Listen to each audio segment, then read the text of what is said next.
at the same time, I don't think people usually get to know this. And, I guess maybe this will be me ruining the Delulu. But especially given the stat that she was giving about elite schooling, even that aside, I believe that, and, I could be wrong about this, but The royal penis is clean, Your Highness. welcome to the Breaktime Podcast, where I talk about love, sex, and relationships from a guy's perspective, as well as a bunch of other guy shit. The man on the mic is a man who likes his women the same exact way he likes his yogurt. He is also a man who may include jumping to conclusions to his cardio routine. It is none other than your tall, dark, and mildly handsome man, Sir Denver B. And I am here to talk about, okay, I'm gonna be very honest. This one seems a little bit hard because if I mention the theme, you're just going to think it's something else. Because I'd have said marriage, but someone's gonna think that I'm gonna talk about marriage and I'm not. Or I could talk about engagement, but that would make it sound as though I'm talking about people who are dating getting to engagement or some shit like that. So I feel like the easiest way I can describe it is getting people from being single towards being married. I think that's the best way I can try to explain what I want to talk about. Because for some reason it seems like people seem to be so tired of dating and relationships today that they wish they could just jump to the end game, and they'd end up with the person that they believe should be with them. Whether that's the kind of person that they may end up with or not is kind of up for debate, but apparently it seems like there's some women that seem to feel like the way things are happening right now isn't the best, or they should be doing certain things so that they can get themselves the best. And I do intend on reviewing what it is that they are saying so that I can give my feedback on it, because this is something that, while I don't think is particularly bad, I do believe needs some very, very proper refinement, because some people believe that Delulu is a Solulu and they stay Delulu their entire lives, but on like the opposite end of Delulu where shit just seems absolutely out of it. And hopefully I will at least try to bring back some reality, not to kill the Delulu, but at least to try and line it up a little bit. So should you like it? Should you not like it? Should you have a different form of feedback? Or should you want to suggest a potential topic and or guest that I can have on the podcast? Then the DMs are always open. The social media links are in the description below, above, to the side, wherever it is that your descriptions usually are, on whatever platform you're listening to me from. And as always, if you feel like that's a little bit too much work and you still want to hear where my social media is at, then you can listen all the way till the end, because I usually mention them at the end of the episode. But all in all, I do thank you so much for listening, and I hope you listen all the way till the end. Now, I do need to get things going, and I want to kick things off by talking about women and the idea of marrying Prince Charming.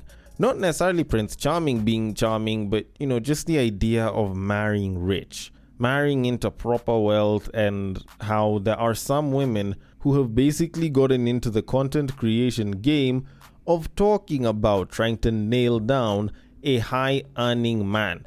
Like, that shit is actually a little bit wild though. It's like, imagine a channel or content creators who basically make it their mission to ensure that guys bag thick babes with big asses, or like incredibly beautiful women with pretty good features. Like, you just have content creators that specifically show you how to look for such kinds of babes. Like, that would seem a little bit weird from guys. Like, normally what we used to have for a particularly long time was pickup artistry, and that one was basically teaching guys not to hit on certain kinds of women or to bag certain kinds of women.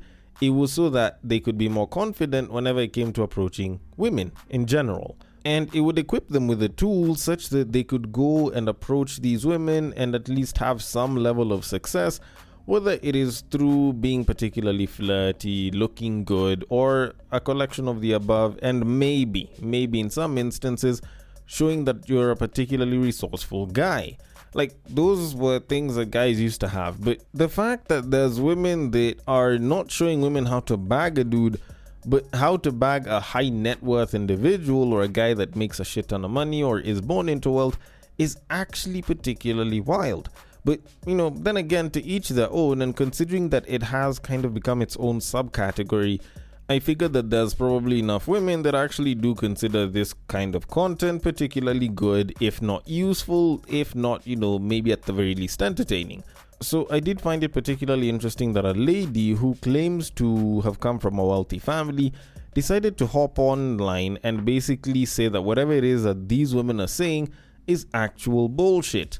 Now, I do want to let the clip play. It's a bit of a long one, almost 2.5 minutes, but it does kind of give an idea as to why it is a lot of these so-called strategies are full-on bullshit, and why these women are just misleading most other babes who are hoping to bag a guy with money into thinking that they can actually bag these guys using whatever it is that they're saying.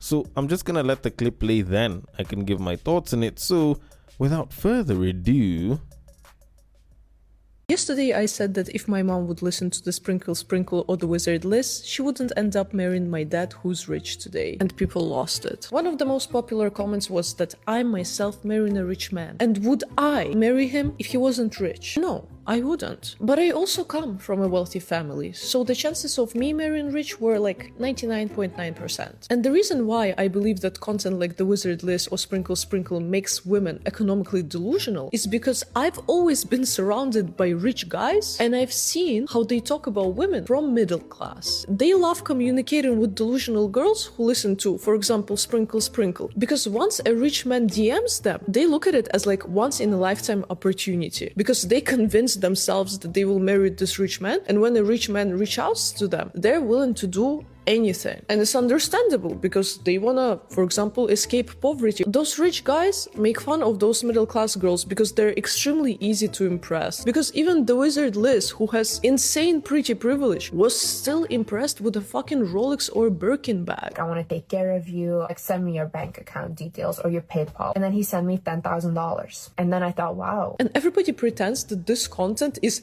women empowerment because you're using men, but in reality it programs women to look for those rich men and do anything they ask them to do, and they all pretend that it's normal because those creators use the word marriage. Oh, you will marry a rich man. Guys, those rich guys, they're reserved for the rich girls. Your chances of marrying a rich man are around 10% if you have an elite education. Even if you have an education from Harvard, if you have pretty privilege, you're still competing with those girls who have the same education, same pretty privilege, but also wealthy families. You know what my self-made parents tell me? They're like, we worked so hard, you have to work on multiplying your wealth. What is the easiest way for me to multiply the wealth? To marry rich. And my guy friends think the same way. I myself fell for those content creators when I was younger. It ruined how I see myself. Because when you as a woman start measuring your value in the gifts which you are receiving, and if you have expensive gifts, then it means that you're a high value woman, then there is a fucking problem. So if you want to see the video which made everybody so mad, here's our latest YouTube video about Red Pill. And as always, do whatever you want with this information. Okay. I'm not gonna lie, like, if you actually do listen to this babe, she does sound maybe a little obnoxious, maybe a little arrogant, but considering what she's saying and the fact that she said that, she used to watch these content creators and she used to listen to them, I'd probably just take that that's, her confidence and her speaking from a point of good knowledge, as well as maybe a little bit of experience. But all in all, I do think that she did raise some particularly good points. Now, I know there's someone that's gonna be like, oh, but that doesn't mean that every single rich guy is the same way, blah blah. And yes, this is true. Actually, what she was talking about was like the very, very wealthy types, the 1% of the 1%ers, if you want to put it like that. And yes, there is definitely a point there. But at the same time, I don't think people usually get to know this. And, I guess maybe this will be me ruining the Delulu. But especially given the stat that she was giving about elite schooling, even that aside, I believe that, and, I could be wrong about this, but I believe that it is exceptionally harder for you to meet with someone that makes a lot more money and date and possibly marry them the farther you are from that kind of money. And it's kind of like a sliding scale. So the farther you are, the harder it is for you to actually get with said person in a long-term mating manner. Like, let me put it like that. Smashing, that one is kind of par for the course. It can or can't happen. It just depends on whether both of the parties are down to doing it, and if they are, it does, and if they aren't, then, too bad. And the thing with that is, I do think that there are a lot of women that do have the deluded thought that they will marry into a lot of money or marry a guy that makes a shit ton of cash that'll spoil them and kind of have them in this position where they don't really have to worry about working a day in their lives. But, even though they choose to, they can do it and enjoy their own money and have fun and be free of responsibility. And this economic delusion, as she called it, does actually show how there's a lot of women that have been fed the fantasy that, you should be trying to get these guys. Yet the truth of it is, a lot of women, like most of y'all, probably won't be able to bag such guys. And I'm not saying this because, it's us guys that are there, blah, blah. Nah, I'm not saying it like that. I'm just saying it in the sense of maybe if you opened up to the current status of people that you're meeting and interacting with, then it might actually make things a lot better for you. Because there's a lot of women that will try to see themselves as above the people that they're around. And while there's nothing wrong with that, and that, level of delulu is entirely up to them, they do sometimes, in some instances, end up in this position where they will talk about how, there are guys out there waiting for them and, like they're busy looking for a guy that makes X amount or is doing super well for themselves. Yet the reality of it is, if they went and they linked up with a guy that was with them at their level, they'd have been so much further and would have probably elevated themselves up a hell of a lot more. Mainly because there's a lot of women that hate the starting point that a lot of these so-called perfect looking relationships kind of come from. But they always love idolizing the fact that, so-and-so have been married for like 7, 8, 10 plus years. They still love each other. They're super successful. They make so much money. So-and-so got his wife a push gift. Oh my goodness, I'd love to have a man that does that. And don't get me wrong, it's not like I have anything against, idolizing that kind of thing and wanting it. It's just, if some of y'all actually gave chances to some of the guys that you were busy rejecting way back in the day because they weren't looking like they're doing well for themselves, then a bunch of y'all probably would have been in that same position. So, in short, what I am trying to say is, maybe you should give the guy that doesn't look like he's balling a chance, and maybe, just maybe, you might actually have a chance that you might be balling and doing great with him a couple of years later. That's all I'm trying to say. But anyways, with that said, I'm going to leave it at that and move it on to our main topic of this episode. Now, over the course of me doing this podcast, I've spoken quite a number of times about the idea of the arranged marriage and how arranged marriages probably might actually be the most successful marriages that we have to date. Mainly because they have the lowest divorce rates and, a lot of that is kind of decided for you and you don't get to deal with a lot of the BS that tends to happen in the dating market. As well as some of the bullshit that you could go through, being with certain people because maybe some of them still have unresolved trauma, but all of that's kind of besides the point. Arranged marriages have actually had the best success rate as far as marriages throughout history are concerned. Now, that doesn't mean that the relationships or the marriage itself for the people was all that great. It's just on a statistical level, you could argue that it has had the best success rate, as opposed to the romantic relationships that do turn into people getting married. And I can say that with a lot of confidence because we have actually hit levels where like the rate of divorce has been like 50%, 60, 70. And I don't think arranged marriages have even counted for 20% of that. But anyways, all of that aside, I've spoken about arranged marriages quite a bit. They have quite a number of pros, but I have also mentioned that there are cons. Shit like, you'll end up being with someone that you may not necessarily love. You guys could have issues and it's kind of like you're stuck there when you do kind of get into an arranged marriage. But in all of discussing that, there has been the bigger issue of trying to find the best kind of relationship or working arrangement that could actually have a situation where, you do end up being with someone that you're romantically interested in, that you do love, but it's also done in a way that minimizes the kind of friction that the two of you could have and makes things smoother, thus meaning that you guys could probably run for a lot longer.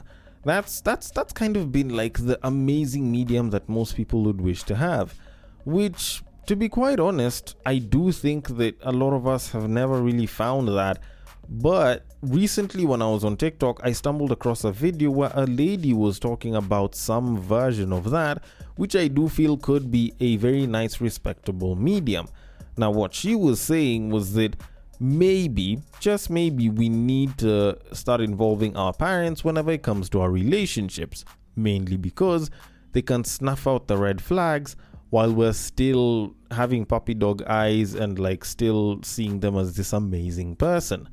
So I am going to let the clip play, then I can give my thoughts on it, because while I do think that this could be a very nice middle ground, I do see the potential for it to actually have issues. But let me not say too much about it. Let me just let the clip play. So without further ado, something there. Parents, I think you really should be involved in your children's relationships. I know our generation, we want to be private. We want, let me just hide me and my man, me and my man, me and my man. We don't want people to come into the knee, but I feel like if you have good parents, they do want the best for you. Your parent is not in cloud nine with you. Your parent can see the nonsense. I saw a post that says, parents can sense fake friends and children sense fake relatives. Isn't that true, guys? Isn't that true?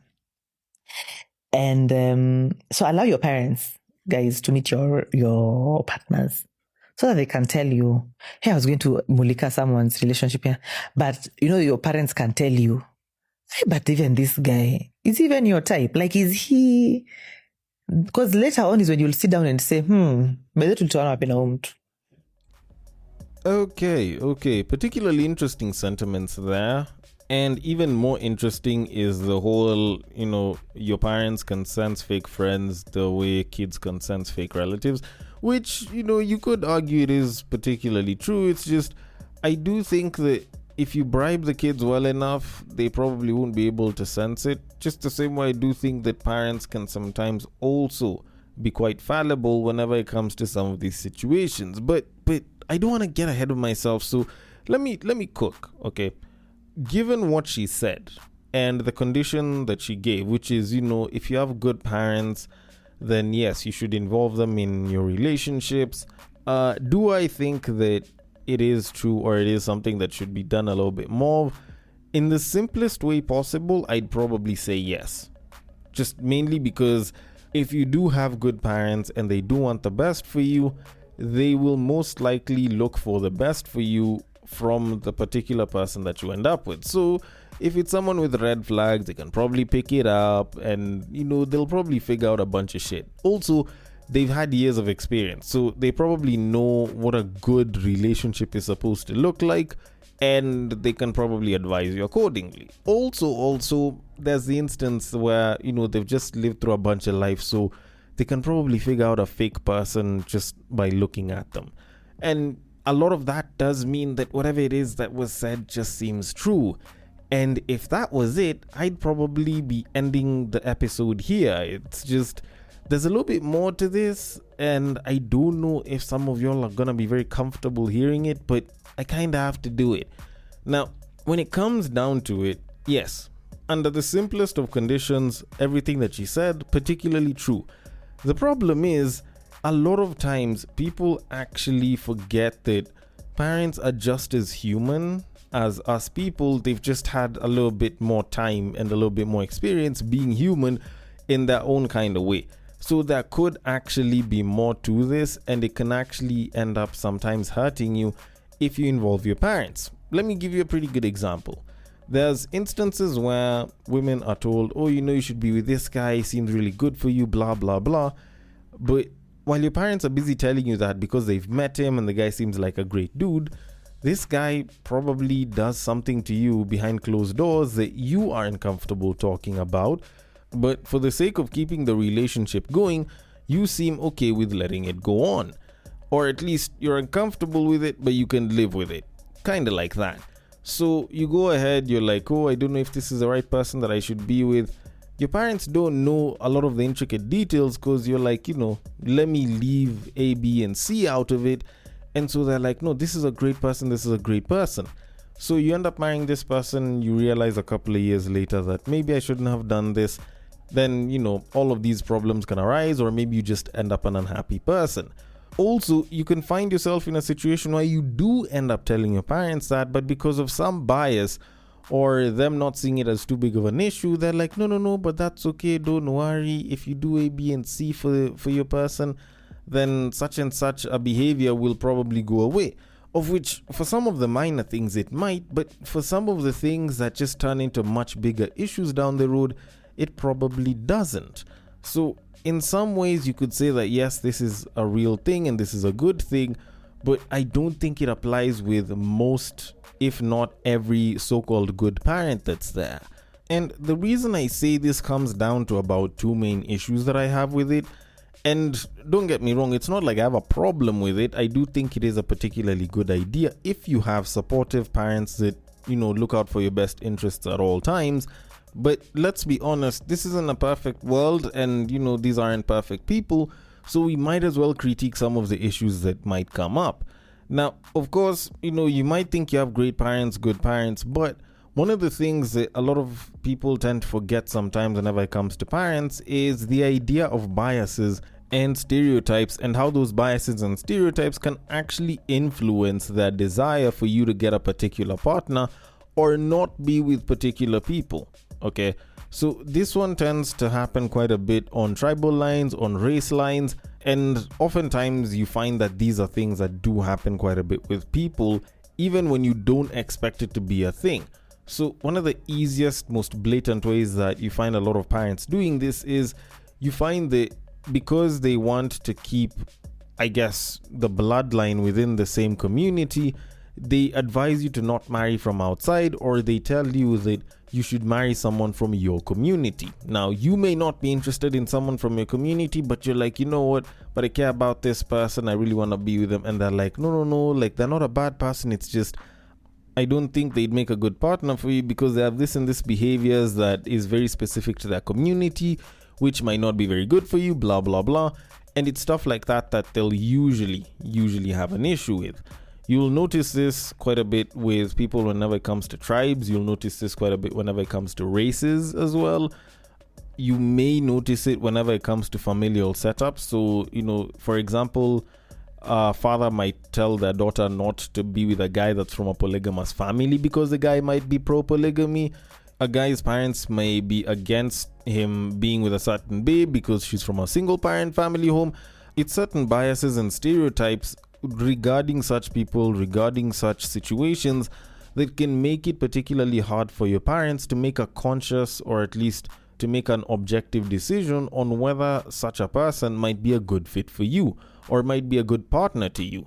And that is something that is very, very powerful. And if you are someone that is very influenced by your parents, it might actually influence the end of your relationship as opposed to it progressing to the next level. Then also, the other power is the power of ulterior motives, which, in as much as there are good parents, a lot of them can be swayed by the potential benefits that can come from you choosing to marry into another family, or you marrying someone from a particular family. And this is mainly something that you see happening quite a bit whenever it comes to people in very high net worth levels, and people from royalty and shit. And don't get me wrong, it's not like it's an entirely bad thing. If anything, that's kind of where marriage had originated from. But at the same time, we're looking at marriage from a more romantic perspective. So it does kind of come in as something that could actually make the idea of you being with someone that you really want to be with seem particularly hard, okay? Or at least influence it in a different direction, yet the two of you seem to be doing quite great. And the most common kinds of ulterior motives that you usually see in this case will normally be money, power, and connections.